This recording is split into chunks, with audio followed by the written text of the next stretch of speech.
अब्दुल मुत्तलिब को पता चला अबरहा के सिपाहियों ने मेरे ऊँटों को पकड़ लिया है। अब्दुल मुत्तलिब आते और अबरहा से कहते हैं, अबरहा मेरे ऊँट मुझे वापस कर दो। अबरहा को मालूम था अब्दुल मुत्तलिब खाने काबा के मुतवल्ली हैं, खाने काबा की चाबी उनके पास रहती है।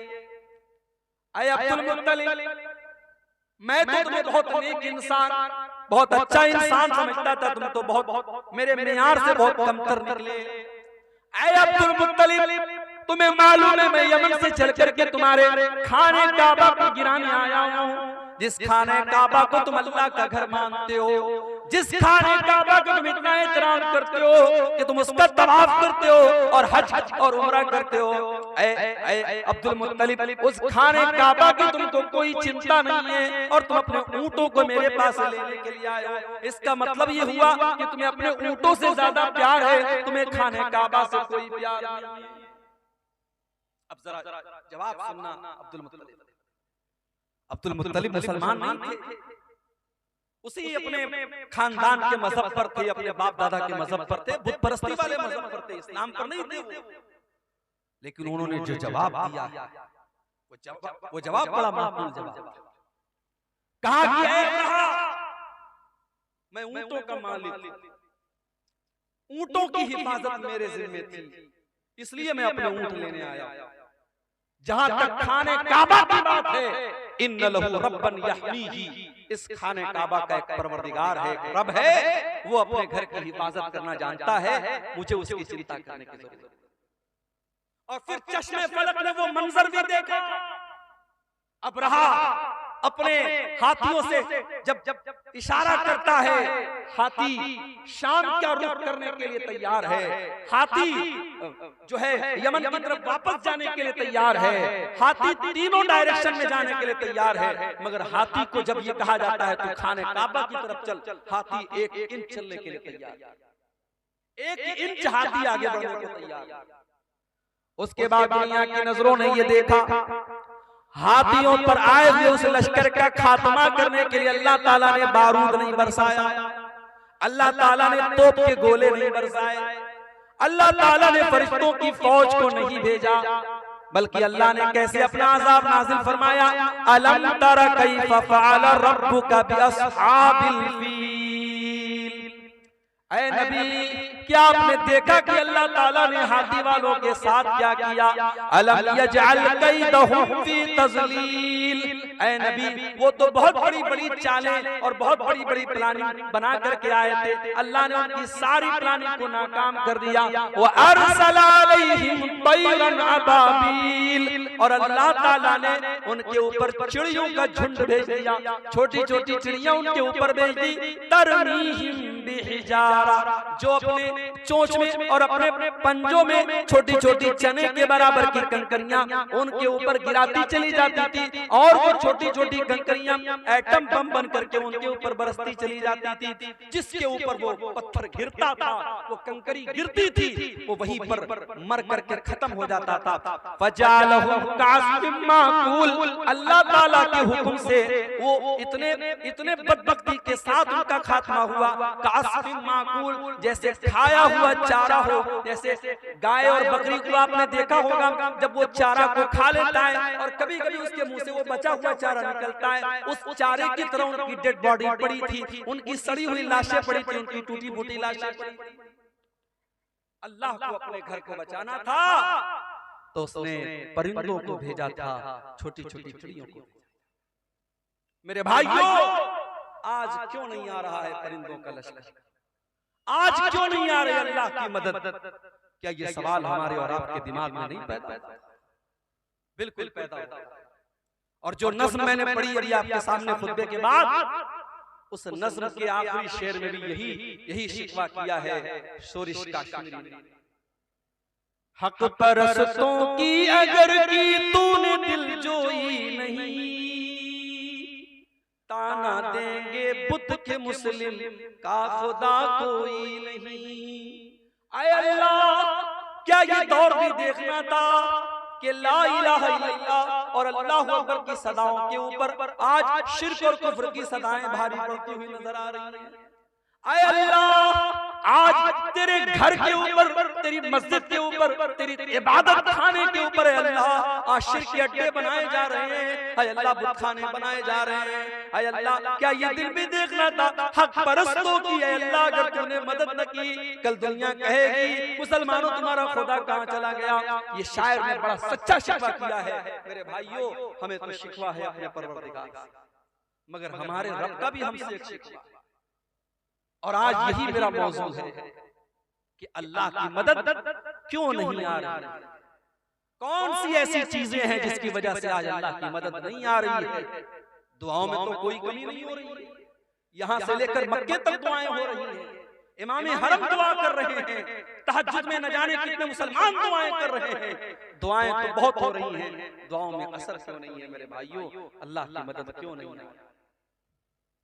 इस सवाल का जवाब कुरान में दे, जो आयत करीमा मैंने आपके सामने पढ़ी है सूरह मोहम्मद की आयत है, और अल्लाह ताला इस आयत में अपने नबी के सहाबा से कह रहा है या अय्युहल्लज़ीना आमनू इन तंसुरुल्लाह यंसुरकुम व युसब्बित अक़दामकुम, ऐ ईमान वालो अगर तुम अल्लाह की मदद करोगे। अब यहाँ एक चीज और नोट कर लीजिए, हमारी इतनी औकात नहीं कि हम अल्लाह की मदद, ना ना अल्लाह की मदद का मतलब क्या है भाई, अल्लाह क्या हमारी मदद का मोहताज है? नहीं, मदद तो छोड़ दो, अगर कोई नमाजी, कोई ज़कात देने वाला, कोई रोजा रखने वाला, कोई हज करने वाला, कोई उम्रा करने वाला अगर ये समझता है कि उसकी इबादत से अल्लाह को कोई फायदा पहुंच रहा है, अल्लाह का कोई भला हो रहा है, या अल्लाह को कोई फैज पहुंचा रहा है, अपने दिमाग से ये कीड़ा निकाल। अल्लाह के नबी फरमाते हैं, अल्लाह ताला कहता है या इबादी, ऐ मेरे बंदो, लौ अन्न अव्वलकुम व आखिरकुम व इंसकुम व जिन्नकुम कानू अला अत्का कल्बि रजुलिन वाहिदिन मिनकुम, ऐ मेरे बंदो, जितने इंसान हैं और जितने जिन्नात हैं और जितने पहले के लोग हैं और जितने बाद के लोग हैं, सारे के सारे लोग अगर मुत्तकी बन जाए, परहेजगार बन जाए, अल्लाह से डरने वाले बन जाए, दुनिया में सबसे नेक इंसान के जैसे बन जाए, अल्लाह फरमाता है माज़ादा फी मुल्की शैया, ऐ मेरे बंदो तुम सबके सब मुत्तकी और परहेजगार बन जाओ, फिर भी मेरी सल्तनत में कोई इजाफा होने वाला नहीं है। और ऐ मेरे बंदो कान खोल करके सुन लो, जितने आदम की औलाद हैं और जितने जिन्नात हैं और जितने पहले के लोग हैं और जितने बाद के लोग हैं, सबके सब मेरे नाफरमान हो जाएं, सबके सब अल्लाह की नाफरमानी करने लगे, गुनाह करने लगे, मा नक़सा मिन मुल्की शैया, मेरी हुकूमत में, मेरी सल्तनत में, मेरी बादशाहत में कोई कमी आने वाली नहीं है, अल्लाह को कोई फायदा नहीं। और हमारी इतनी औकात नहीं कि हम अल्लाह की मदद कर सकें। तभी इस आयत का क्या मतलब है भाई, या अय्युहल्लज़ीना आमनू, ऐ ईमान वालो, इन तंसुरुल्लाह यंसुरकुम, अगर तुम अल्लाह की इबादत करोगे, अगर तुम अल्लाह की मदद करोगे, अल्लाह तुम्हारी मदद करेगा। यहाँ अल्लाह की मदद से मुराद क्या है? अल्लाह के दीन की मदद, अल्लाह के दीन की मदद। अगर तुम अल्लाह के दीन की मदद करोगे, अगर तुम इस्लाम की मदद करोगे, अगर तुम इस्लाम की हिफाजत करोगे, अगर तुम अल्लाह के दीन का ताउन करोगे, अगर अपने ताकत के जरिए, अपने माल के जरिए, अपने इल्म के जरिए, अपने जिस्म के जरिए तुम अल्लाह के दीन की मदद करोगे, अल्लाह तुम्हारी मदद करेगा। अब जरा मुझे एक सवाल का जवाब दो, ढोल बज्जा इस गांव का नाम है, मेरे भाइयों जरा अपने दिलों पर हाथ रख के बताना, सुबह आंख खुलती है तब से लेकर रात में बिस्तर पे जाने के टाइम तक जरा गौर करना, हर शख्स गौर करे, हम अल्लाह के दीन की कितनी मदद करें, हमारी जात के जरिए अल्लाह के दीन को क्या मिला। अपने लिए तो बहुत कुछ हमने कर लिया, बच्चों के लिए बहुत कुछ कर लिया, बीवी के लिए बहुत कुछ कर लिया, घर वालों के लिए बहुत कुछ कर लिया, हमारे 24 घंटों में हमने अल्लाह के दीन के लिए क्या किया? कितने मिनट हमने खर्च किया, कितना पैसा हमने खर्च किया, कितनी एनर्जी हमने खर्च की। मेरे भाइयों अल्लाह की मदद ऐसे नहीं आएगी, इन तंसुरुल्लाह यंसुरकुम, जब तुम अल्लाह की मदद करोगे अल्लाह तुम्हारी मदद करेगा। और अल्लाह तुम्हारी मदद ही नहीं करेगा व युसब्बित अक़दामकुम, बड़े से बड़ी सुपर पावर तुम्हारे सामने आ जाए, बड़े से बड़े हथियार तुम्हारे सामने आ जाए, तुम्हारे पैर के अंदर कभी लफ्ज़िश नहीं आएगी, अल्लाह तुम्हारे कदम को जमा करके रख देगा। और यही फर्क है मेरे भाइयों हमारे बीच में और नबी के सहाबा। नबी के सहाबा अल्लाह के दीन की मदद के लिए हर वक्त तैयार हैं। जरा जंग ओहद का मंजर देखो मेरे भाइयों। जंग ओहद में चंद मुसलमानों की गलती से जीती हुई जंग हार गए मुसलमान और सारा पासा पलट गया। अल्लाह के प्यारे नबी जख्मी हो गए। असल में बार बार ये जो है ना माइक इसकी वजह से दबाव की वजह से झुक जाता है। इसका क्या इलाज, या तो इसको बार बार पकड़े रहे। जंग का पासा पलट गया और जीती हुई जंग मुसलमान हार गए। बड़े गौर से सुनना मेरे भाई, जंग मुसलमान हार गए, अल्लाह के नबी जख्मी हुए, आपका चेहरा लहू लुहान हो गया और 70 सहाबे किराम भी शहीद हो गए। ये सब कुछ कब हुआ? जंग ओहद के अंदर, गज़वे ओहद के अंदर नबी मौजूद हैं और इस दुनिया के सबसे बेहतरीन लोग यानी मुसलमान सहाबे किराम मौजूद हैं। उसके बावजूद सहाबे किराम के रहते हुए और नबी के रहते हुए ये जंग मुसलमान हार गए। आज हमें और आपको क्या लगता है? अरे भाई ऐसा कैसे हो सकता है? जब हम अल्लाह के मानने वाले, अल्लाह के दीन पर चलने वाले, ऐसा कैसे पॉसिबल है? हमारी मस्जिदों के साथ कोई गलत कैसे कर सकता है? हमारी मस्जिदों पर कोई अन्याय कैसे हो सकता है? ये तो अल्लाह की इबादत का घर है। हमें ऐसा लगता है कि नहीं लगता? ये सवाल पैदा होता है। अब जरा सोचो मेरे भाई, हम तो बड़े गिरे पड़े मुसलमान हैं, हम लोग तो बड़े गुनहगार मुसलमान हैं, सर से पैर तक गुनाहों में लथपथ हैं। सोचो जब सहाबा के दौर में ये हालत हुई है, एक गलती, सिर्फ एक गलती की है सहाबा ने, चंद सहाबा ने, जिनको अल्लाह के नबी ने तैनात किया था पहाड़ी के ऊपर, यहाँ से हटना नहीं, 50 लोगों को तैनात किया था। और जब जंग मुसलमान जीत गए और माले गनीमत को हासिल करने लगे तो उन 50 में से 40 सहाबा वहां से हट गए और सिर्फ 10 लोग बचे। और खालिद बिन वलीद रज़ी अल्लाह तआला अन्हु जो भी मुसलमान नहीं हुए थे, उन्होंने पीछे से हमला करके जीती हुई जंग का पासा पलट दिया और मुसलमान जंग हार गए। एक गलती की वजह से मुसलमान ये जंग हार गए। उसके बाद जब मुसलमान मदीना आए, पता चला कि मुशरिकीन मक्का बहुत बड़ा लश्कर लेकर के दोबारा हमला करने वाले और मदीना को खत्म करना चाहते हैं और मदीना के सारे मुसलमानों को खत्म करना चाहते हैं। अल्लाह के नबी ने अपने सहाबा से कहा, ऐ मेरे सहाबा, हम दुश्मन का वेट नहीं करेंगे, हम दुश्मन का इंतजार नहीं करेंगे। ऐ मेरे सहाबा, हम दुश्मन का आगे बढ़ करके मुकाबला करेंगे। सहाबे किराम ने कहा, अल्लाह के नबी, हम जख्मी हैं, हमारे बदन से खून बह रहा है, हमारी तो मरहम पट्टी भी अभी ढंग से न हुई है। आपने फरमाया, ऐ मेरे सहाबा, हम किसी चीज का इंतजार नहीं करेंगे, हम इसी हाल में दुश्मन का मुकाबला करने के लिए जाएंगे।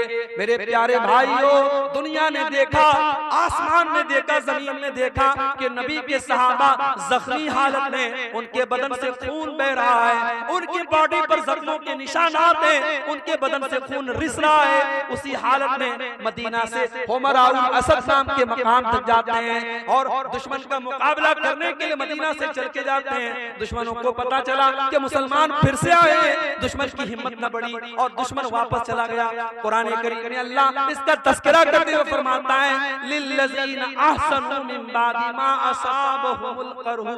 ऐ मेरे नबी, आपके सहाबा तो इतने बड़े ईमान वाले हैं कि जख्मी होने के बावजूद और बदन से खून बहने के बावजूद अल्लाह का हुक्म आया तो वो लड़ने के लिए तैयार हो गए।